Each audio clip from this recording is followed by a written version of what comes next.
प्राप्त स्थळी प्राप्त प्रसंगी कीर्तनरूपी सेवेकरिता घेतलेला अभंग महान भगवत भक्त विश्ववंदे या वारकरी संप्रदायाच्या कलशस्थानी विराजित असणारे देहूचे सुप्रसिद्ध साधू जगद्गुरु तुकोबरायांचा मनाला काम सांगणारा मनाकडे याचना करणारा हा 3 चरणाचा उत्कृष्ट असा अभंग आपल्या सर्वांच्या सेवेसाठी घेतला आहे। या अभंगामध्ये जगद्गुरु तुकोबराय या मनाला काम सांगत असताना फार गोड काम सांगतात। जगद्गुरु तुकोबराय बोलतात, हे बघ मना, आता तुला एक काम करायचं आहे, करी हेची काम। अगदी चकारानं बोलतात, कोणतं काम करायचं आहे? मना जपे राम राम, राम नामाचा मना आता तुला जप करायचा आहे। आणि हे बघ मना, तुला हाची छंद लागला पाहिजे, लागो हाची छंद, मना गोविंद गोविंद। तुकोबराय म्हणले, मना आज मी तुझ्याकडे एवढीच याचना दीन होऊन करत आहे। तुका म्हणे मना मज भी करावी दिना, विठ्ठल विठ्ठल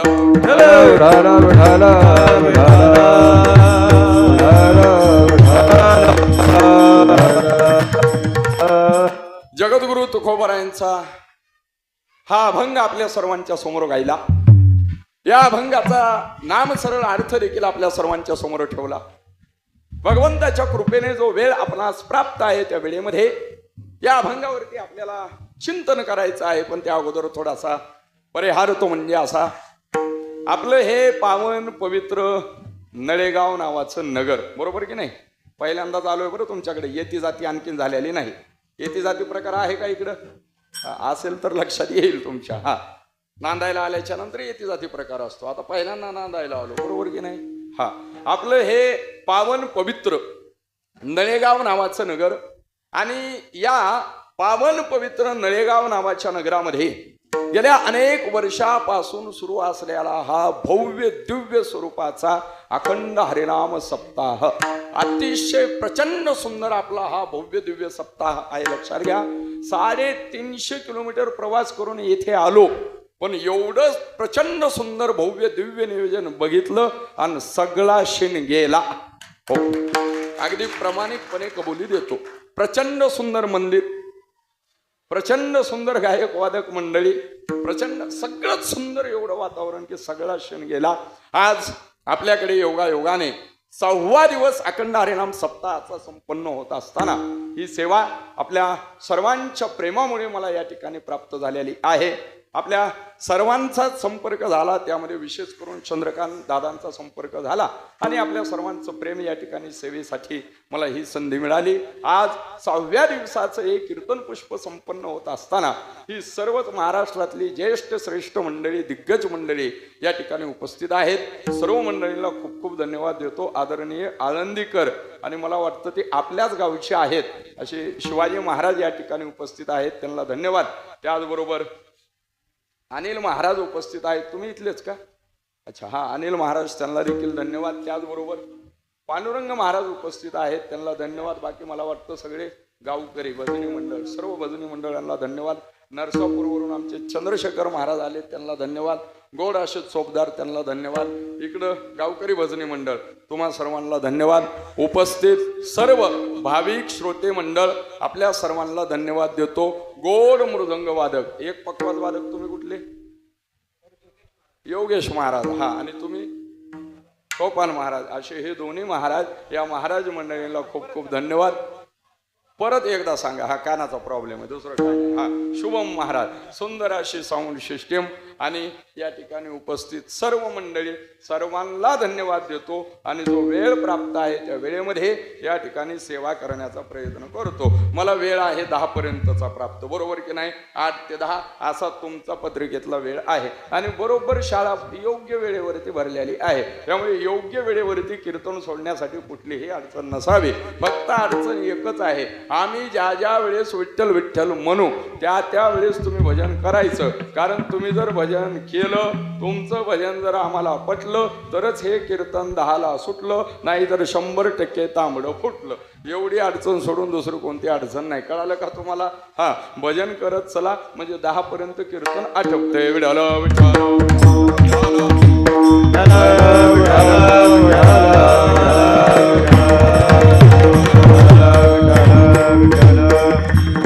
आपल्या सर्वांच्या सेवेसाठी या ठिकाणी मी जो अभंग निवडलेला आहे तो अभंग आहे जगद्गुरु तुकोबरा यांचा. आणि या अभंगामध्ये जगद्गुरु तुकोबरा यांनी मनाला काम सांगितलेलं आहे आणि त्या कामाची याचना जगद्गुरु तुकोबरा यांनी मनाकडे केलेली आहे. थोडक्यामध्ये जगद्गुरु तुकोबरा या अभंगामध्ये याचना करतात, मागणं मागतात. मागणं हा विषय आला की बोलणं हा विषय आला आणि कोणाशी बोलण्यासाठी कुठं जावं लागतं हे कळणं फार महत्वाचा विषय. विढाल विढाल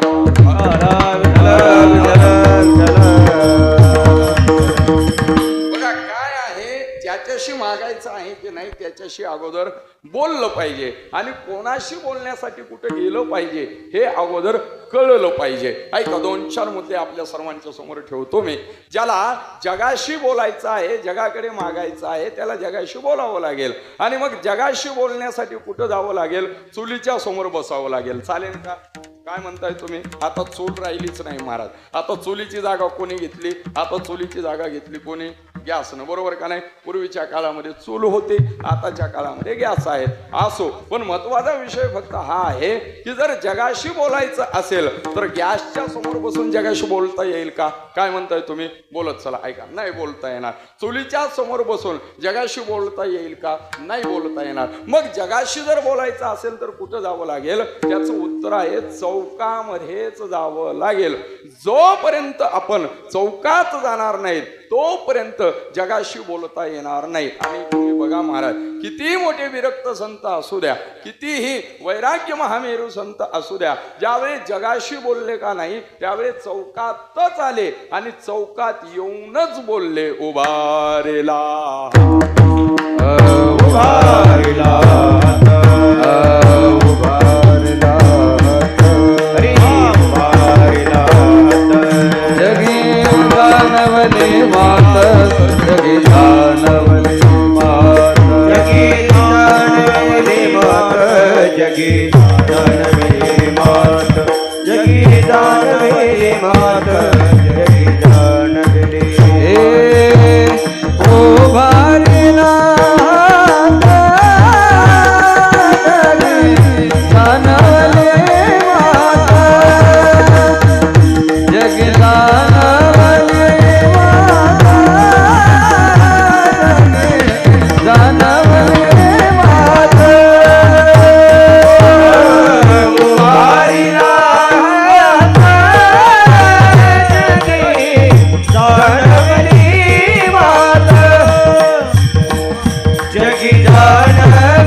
प्रचंड घोर वातावरण. ऐका, महात्मे ज्यावेळेस बोलतात की नाही जगाशी त्यावेळेस कुठे येतात? चौकात. जगी जाणवली मात उभारिला हात. कितीही विरक्त महात्मे असू द्या बरं, कितीही विरक्त, कितीही संसाराच्या संबंधाने वैराग्य निर्माण झाल्याने महात्मे असू द्या, जगाशी बोलले त्यावेळेस चौकात आले. या ठिकाणी भागवत कथा सुरू आहे, बरोबर की नाही?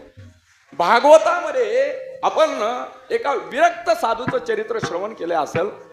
त्या साधूंचं नाव आहे श्री शुकाचार्यजी महाराज. फार विरक्ती, फार विरक्ती, फार वैराग्य. वैराग्य बरं, वैताग नाही.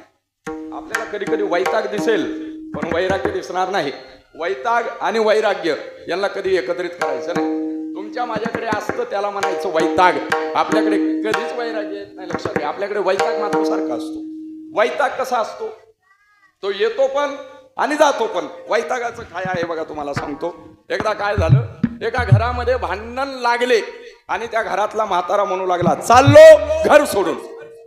हे म्हातारे जे असतात ना फार भयंकर असतात.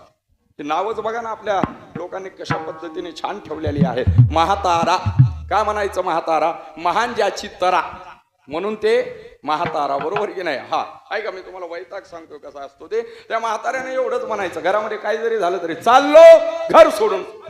आता ऐकून ऐकून घरातले किती दिवस ऐकणार? एकदा, दोनदा, तीनदा, चारदा, पाचदा. माझ्यावरती विश्वास नसेल तर घरात प्रयोग करून बघा. बघाच प्रयोग करून. ऐका, माझी भाषा कळते ना तुम्हाला मी काय बोलतोय ते. प्रत्येक ठिकाणची भाषा परंपरा वेगवेगळ्या असतात. काही परंपरा वेगवेगळ्या. आमच्याकडे माणसं मेल्याच्या नंतर लोक जाळतात. इथं कसं आहे, ओ नळेगाव सारखंच आहे ना? हा म्हणजे कळतंय तुम्हाला. हो. मग त्या म्हाताऱ्यानं म्हणायचं चाललो घर सोडून. ऐकून ऐकून पोरग एक दिवस कंटाळलं. ते म्हणे बाबा उगं सारखं सारखं चाललो चाललो म्हणता, एकदाचा निर्णय घ्या आणि जा कुठं जायचं तिथं. चिडलानं महाराज म्हातारा. आला घराच्या बाहेर, हातामध्ये बॅग घेतली, हातात बॅग घेऊन घराच्या बाहेर आला आणि पुन्हा जोर जोरात म्हणू लागला चाललो चाललो चाललो. पोरग म्हणे आता कोणाला सांगायचंय? म्हातारं म्हणे तू गप्पास, ज्यांना सांगायचं त्यांच्यापर्यंत आवाज पोहोचला. आतमध्ये म्हातारी होती. म्हातारी बाहेर आली. म्हातारीनं हातातली बॅग बघितली आणि बॅग बघितल्या बरोबर म्हातारीला कळालं चाललो चाललो म्हणायले रिकाम्या हातानं नाही. रिटायरमेंटचे 50 लाख रुपये बॅगेमध्ये भरलेत आणि तेवढे 50 लाख रुपये घेऊन चाललो चाललो म्हणायले. आणि मग आली म्हातारी पोराच्या जवळ, कानामध्ये म्हणाले हे बघ आज थांबव बरं, आज रोजच्या सारखं चाललो चाललो म्हणत आहे असं समजू नको. बॅगेमध्ये 50 लाख रुपये भरलेत, तेवढे 50 लाख रुपये घेऊन जर नळेगावला गेले ना, प्रचंड सुंदर असा तिथं सप्ताह सुरू आहे आणि योगायोगाने आज परळीचा गणेश महाराज बोलवलाय म्हणे त्यांनी कीर्तनाला. त्यांचं कीर्तन ऐकतील आणि 50 लाख रुपये देऊन टाकतील. काय घेणार आहेस माघारी? पुन्हा परळीचा महाराज येते. हो, असं ऐकल्या बरोबर पोराचे डोळे उघडले आणि मग पोरानं पाय पकडले. बाबा असं करू नका, घरात भांडणं होतच असते, शब्दाला शब्द लागतच असतो, म्हणून काय घर सोडून जायचं असतं का? हे काय बरं नाही तुमचं. आणि मग तर म्हाताऱ्याचा थाटच विचारू नका. मग तर त्यानं म्हणायचं जाणार म्हणजे जाणार, चाललो म्हणजे चाललो, हो बाजूला जाऊ दे मला. अहो शेतात सुनबाई होती, शेतातली सुनबाई घरी पळत आली. तिनं पाय पकडले. मामा सकाळी जर तुम्हाला 1 कप चहा पाहिजे असेल तर मी 2 कप चहा देणार. हो, दुपारी जर तुम्हाला भाकर पाहिजे असेल तर मी चपाती बनवून देणार आणि संध्याकाळी तर तुम्हाला पुरणपोळीचाच स्वयंपाक देणार. कृपा करा, घर सोडू नका. मला खरं सांगायचं, सुनबाईचं प्रेम मामावरती सासऱ्यावरती होतं का त्या बॅगेतल्या पैशावरती होतं? सांगा सांगा. मी फक्त वैताग सांगायलो तुम्हाला. मन पैशावरती होतं. आता बघा, एक पाय सुनबाईनं पकडलाय आणि एक पाय लेकानं पकडलाय. आता तर म्हाताऱ्याचा थाटच विचारू नका. आता म्हाताऱ्यानं म्हणायचं जाणार म्हणजे जाणार, चाललो चाललो. सगळं गाव एकत्रित झालं. गाव काय म्हणू लागलं माहिती आहे का? गाव म्हणू लागलं बघा यालाच म्हणतात वैराग्य. आजपर्यंत आपण फक्त वैराग्य ऐकलं होतं, पण आता आपल्या या दोन्ही नेत्रांनी वैराग्य बघा. अरे बघा, लेकानं पाय पकडलाय, सुननं पाय पकडलाय, सगळेजण विनवणी करत आहेत, पण तरी म्हाताऱ्याचा निर्णय कायम आहे. बघा घर सोडतोय तो, याला म्हणायचं वैराग्य. पण तेवढ्यात म्हातारीनं काय केलं? डोक्याचा पदर कमरेला खवला, एक हात कमरेवरती ठेवला आणि एकच बोट म्हाताऱ्याकडे करून म्हातारी म्हटले कुठं जायचंय? पट्ट्यानं बॅगच खाली टाकली. हो, याला काय म्हणायचं? त्याला म्हणायचं वैताग. वैराग्य असं नाही. वैराग्य शुकाचार्यांकडे चिंतन करा, आपल्या लक्षात येईल काय वैराग्य होतं. महाराज स्वतःचे पिताजी धावत होते, शुका थांब, तरी एका क्षणासाठी पाठीमागे फिरले नाहीत. शुकाचार्यांच्या संबंधाने असं चिंतन करावं लागतं. न आवडे जनधन माता पिता विषय तो त्यांचा, झाला नारायण विषय तो त्यांचा, झाला नारायण विषय तो त्यांचा, झाला नारायण विषय तो त्यांचा, झाला नारायण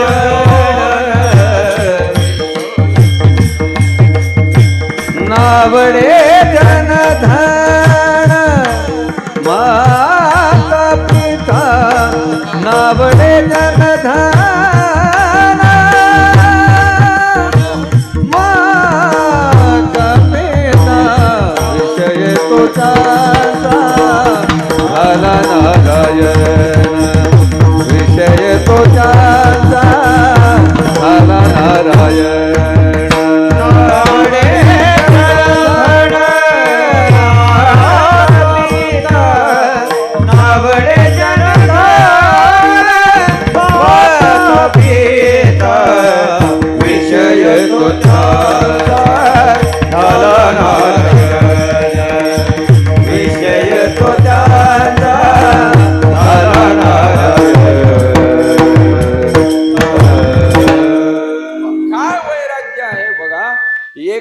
देवासाठी सगळं सोडलंय. नावडे जन धन माता पिता, वैराग्य याचंच नाव असतंय बघा, लक्षात घ्या. देवासाठी घेऊन जोग अवघा भोग जगीला, अवघा भोग जगीला, अवघा भोग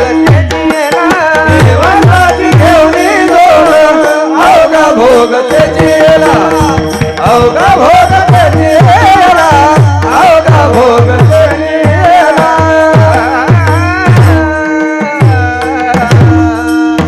आता माझा मुद्दा फक्त एवढाच आहे, सगळं सोडले, खूप वैराग्य आहे, पण ज्यावेळेस जगाशी बोलण्याचा संबंध आला की नाही त्यावेळेस हे शुकाचार्यजी देखील कुठं आले?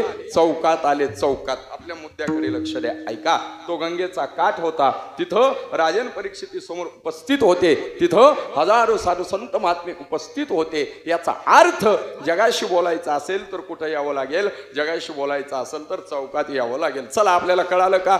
उगा 10 वाजेपर्यंत कळालं म्हणा तुम्ही. आता काय कळू अथवा न कळू, आता बोलवलंय म्हटल्याच्या नंतर उगा माना हलवायच्या, काही टेन्शन नाही. ऐका, एक मुद्दा आपला झाला, जगाशी बोलायचं असेल तर कुठं यावं लागेल? चौकामध्ये यावं लागेल. चला, आता दुसरा मुद्दा असा आहे, देवाशी जर बोलायचं असेल तर कुठं जावं लागेल? एका शब्दात उत्तर देतो.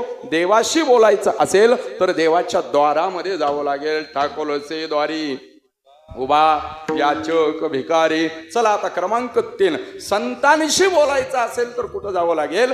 संतांशी बोलायचं असेल तर आपल्याला साधनेमध्ये जावं लागेल. साधनेमध्ये का? कारण संत ही व्यक्ती नाही, संत ही अवस्था आहे, आणि अवस्थेशी बोलायचं असेल तर अवस्थेच्या जवळच आपल्याला पोहोचावं लागेल. त्यामुळे संतांशी बोलायचं असेल तर साधनेत जावं लागेल. महत्वाचा विषय फक्त हा आहे की मनाशी बोलण्यासाठी कुठं जावं लागेल? कारण या अभंगात महाराज कोणाशी मागणं करतात?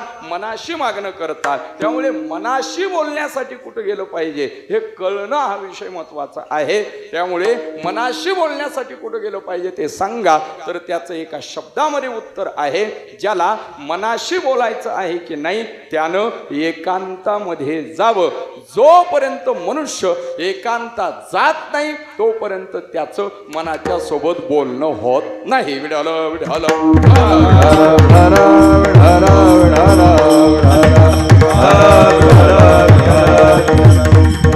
कळालं आपल्याला. मनाशी बोलायचं असेल तर कुठं जावं लागेल? एकांतामध्ये जावं लागेल. पण आता तुम्ही असं म्हणाल, महाराज गरजच काय आहे हो मनाशी बोलण्याची? गरजच काय आहे?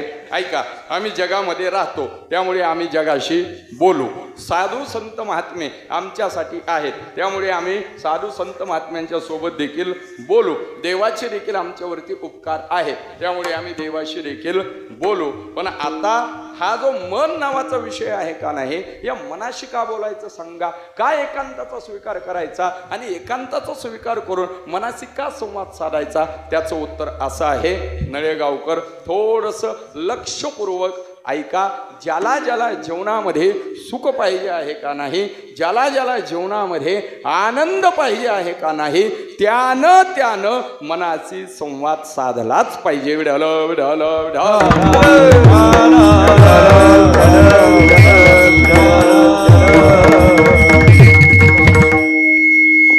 समाधान, आनंद, सुख ज्याला पाहिजे असा कोण आहे की आपल्याला आनंद नको, सुख नको? मला सांगा. इथं जर कोणाला विचारलं देव पाहिजे का, तर एखादा म्हणेल नको, मला देवाची गरज नाही. एखाद्याला जर आपण जर विचारलं संतांचे विचार पाहिजेत का, ते म्हणेल नाही, ठेवा गुंडाळून, संतांच्या विचारांची गरज नाही. पण असा एकही मनुष्य या पृथ्वी नावाच्या ग्रहावरती सापडायचा नाही की तो म्हणेल मला सुख नको. प्रत्येकाला विचारा अपेक्षा कशाची आहे? प्रत्येकाची अपेक्षा आहे मला सुख मिळालं पाहिजे. का असा आहे कोणी या पृथ्वीवरती की त्याला वाटतं आपल्याला दुःख मिळालं पाहिजे? मजला गी दुःख व्हावे ऐसे कोणी जीवेना भावे. तुम्ही कोणालाही विचारा. अहो, लहान लेकरू असतो. आता या लेकराचं वय किती असेल? बाळा किती वय आहे तुझं? किती 4-5 वर्षाचं. जाऊ द्या, धरा, इकडे लक्ष द्या, ऐका. 4-5 वर्षाचं वय आहे. कौतुक आहे महाराज. हे 4-5 वर्षाचे लेकरं कीर्तन श्रवणासाठी बसलेले आहेत. ही सर्वात मोठी आनंदाची गोष्ट आहे. आणि तुम्ही सप्ताहासाठी जो खर्च केलेला आहे की नाही, तो खर्च उपलब्धीला प्राप्त झाला या लेकरांकडे बघितल्याच्या नंतर लक्षात येतं. लक्षात घ्या, छोट्या छोट्या लेकरांसाठी टाळ्या वाजवायला बघू. आणि ऐका लेकरो हो, 10 वाजेपर्यंत उठू नका बरं, याच्यासाठी टाळ्या आहेत. नाही तर माझं कीर्तन सुरू झालं की हळू हळू हळू एक गरगाटीत असते. त्यामुळे आता इकडे लक्ष द्या. काय सांगत होतो मी तुम्हाला? मनानं कीर्तन, बरोबर की नाही? कीर्तनच सुरू आहे. पण आपला कीर्तनातला विषय सुरू आहे की असा कोणीच नाही की त्याला दुःख पाहिजे. प्रत्येकाला विचारा सुख पाहिजे. ही छोटी छोटी लेकरं जर देवाच्या मंदिरात जर उभी राहिली ना तर देवाला म्हणत असतात, देवा सुखाचं ठेवा आम्हाला. ज्यांना सुख काय हे माहिती नाही त्यांची देखील इच्छा आहे की आम्हाला सुख मिळालं पाहिजे. विढाल विढाल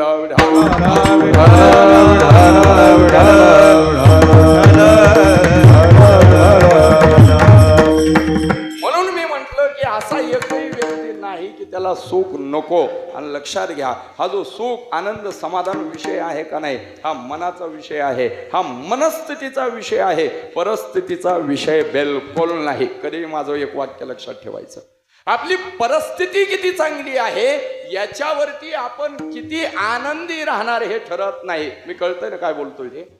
आपली परिस्थिती किती चांगली आहे याच्यावरती आपला आनंद ठरत नाही. आपली परिस्थिती कशीही असू द्या, आपली मनस्थिती कशी आहे याच्यावरती आपला आनंद ठरत असतो. लक्षात घ्या. अहो, मनस्थिती जर व्यवस्थित असेल तर आपण आनंदी राहणार आहोत. सुख हा विषय आतमधला विषय आहे महाराज, तो बाहेरचा विषयच नाही. तुम्ही बघा, ज्यांचे मन व्यवस्थित त्यांची मस्ती कायम. माझं वाक्य लक्षात घ्या. ज्यांचे मन व्यवस्थित त्यांची मस्ती कायम. परिस्थिती सुखाची असू द्या, परिस्थिती दुःखाची असू द्या, मन जर व्यवस्थित असेल तर मस्ती कायम.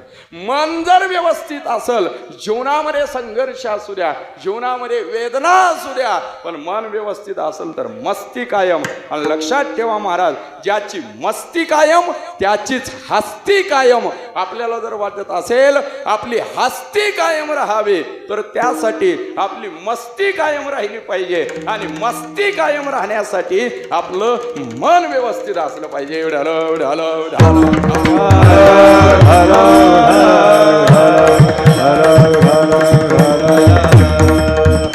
गोड विषय निघालाय आणि तुम्ही सगळे ऐकणारे मंडळी आहात म्हणून बोलतो. काय असतं बघा, मनस्थिती व्यवस्थित तर माणसाचं जीवन मस्त, आणि ज्यांचं जीवन मस्त त्यांची हस्ती जिवंत. खरं सांगू का महाराज तुम्हाला, आपले जे महापुरुष आहेत का नाहीत, राम असतील, आपले जे महापुरुष आहेत का नाहीत, कृष्ण असतील, यांच्या जीवनामध्ये बघा महाराज, यांच्या जीवनामध्ये जेवढे दुःख आले का नाही त्यातलं यत्किंचितही दुःख तुमच्या माझ्या जीवनामध्ये नाही. ऐका बरं, तुमच्या माझ्या जीवनामध्ये यत्किंचितही दुःख नाही. पण लक्षात घ्या, कायम ते मस्त राहिले कारण त्यांची मनस्थिती व्यवस्थित होती. कायम मस्त राहिले. भागवत कथा सुरू आहे. मीही भागवत कथाकार आहे. कृष्णचंद्रजींचं 1-2 मिनिटांमध्ये चिंतन आपल्या सर्वांच्या समोर आणतो. कृष्णचंद्रजींचं समग्र जीवन तपासा. कृष्णचंद्रजींचं समग्र जीवन तपासत असताना आपल्या लक्षात येईल, कृष्णचंद्रजींच्या जीवनामध्ये कधीच सुख आलेलं नाही. कधीच आलेलं नाही बरं, कधीच. हो, जन्म होण्याच्या अगोदर स्वतःचा मामा मारण्यासाठी टपून बसलाय. हे सुखाचं जीवन आहे की दुःखाचं जीवन आहे? मामा, जिथं मामा प्रेम करण्यासाठी असतो तिथं देवाचा मामा देवाला मारण्यासाठी टपून बसलेला होता. हे जे जीवन आहे की नाही दुःखाचं आहे. पुढे ऐका, जन्म झाल्याबरोबर वसुदेव बाबांनी कृष्ण कन्हैयाला टोपलीमध्ये समोर या या या पुढे या. विड्याला विड्याला विड्याला